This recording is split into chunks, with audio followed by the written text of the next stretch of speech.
So, Jay, what's the secret reason why wanting to be perfect is so wrong? Yeah, great question. What's so wrong with wanting perfection, right? Right. I mean, it's good, no? I mean, sounds pretty good. Yeah. No. Oh, I mean, no. Come Terrible. on. You know better. So first, let's define it. What is perfection?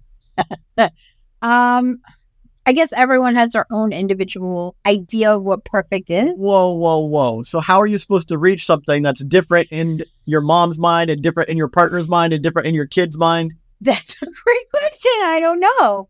I guess we can't. So this reminds me of the episode that we did where we were talking about like momming and parenting and how we all have our own individual idea of what that perfect parenting is.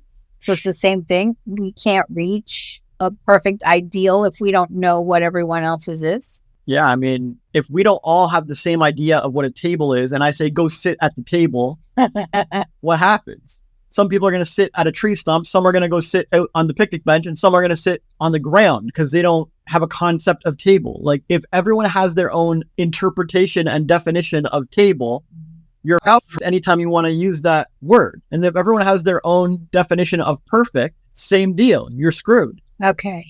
Yeah. Because like while you're saying that, I'm reaching for a definition in my mind. Mm-hmm. And each time I find something, it's based on my own criteria. Like I would never say to you, like, this is the version of perfection that you need to reach. But what if I'm trying to be perfect for you? Then I have my own version of perfect in my head that I'm trying to be for you. It may or may not match yours. So do you see that everyone interested in this video on perfectionism might have a different definition of what perfect is, and the people they're trying to please might also have different definitions of what perfect is. And since people grow and evolve and change, even if you do hit someone's definition of perfect in a month or a year or 5 years or a decade, they might have a totally different definition of perfect, and now all your work was a write-off.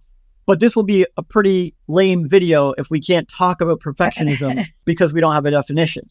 Right. So we would be wise to do our best to come up with a definition together. I was going to Google. Okay. So the dictionary definition defines perfect as having all the required or desirable elements and qualities or characteristics as good as it is possible to be.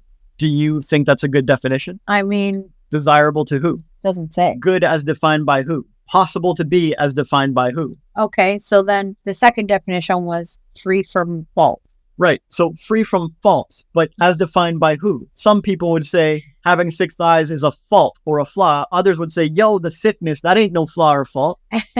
Yeah, all right. So I think this definition sucks. I mean, props to the dictionary people for doing their best or whatever, but this won't help us. So maybe we can come up with a definition for perfect by contrasting it to what it's not. Okay. So what is perfect compared to progress? Progress is improvement. Right. And improvement is not perfect, right? No, it's not. Kind of by definition. Like we all sort of know if we're talking about improvement, we are definitely not talking about perfect. Right. Yes. Okay. So we're getting somewhere. Perfect is not progress. It might even be the opposite of progress. If you have light, what is darkness? It's the opposite of light. Okay. So wouldn't the opposite of perfection be complete shit? Well, maybe, but complete shit is just as difficult to define. Like what shit to who? How complete? Okay. How bad? If you can't define absolute perfection, how are you going to define absolute imperfection? All right. This is what happens. Okay. What might be terrible to you, oh, I hate this house or this tile or this towel or this texture, is like heaven for someone else. So is it complete shit? They're saying it's perfect. It's perfection. You're saying it's complete shit. Okay. So that's why I suggest that progress is the opposite of perfection. Okay. Because the other one makes no sense. They're both indefinable things. Right. And so progress means improvement, and perfection is the opposite because it would be like no improvement necessary. Right. So things that are perfect require no improvement, right? Yes. And things that are progressing definitely require improvement. Yes. So perfect requires no improvement. And what's the opposite? Progress, which requires improvement. Right. And will always require improvement because it's progress. Right. So, do you want something that absolutely requires no improvement? People think they want this. But if you found the perfect TV show that beat all other TV shows and needed no improvement in any area and no one could outdo it, no one could ever do better, no new TV shows could come along and knock it off its pedestal, is that really what you want? No, because I couldn't watch anything else. Right. If you're making art, do you want to create the perfect art? Because if you create the perfect art, what does that mean for all your future art? That's all crap and I can't create any more art. Right. But if you create progress art, what now? Well, then I can continue to progress and get better. Right. And if you watch a good TV show, but someone comes along and makes a better TV show and they've progressed, they've improved upon it, what does that mean for you? That I can keep watching. Right.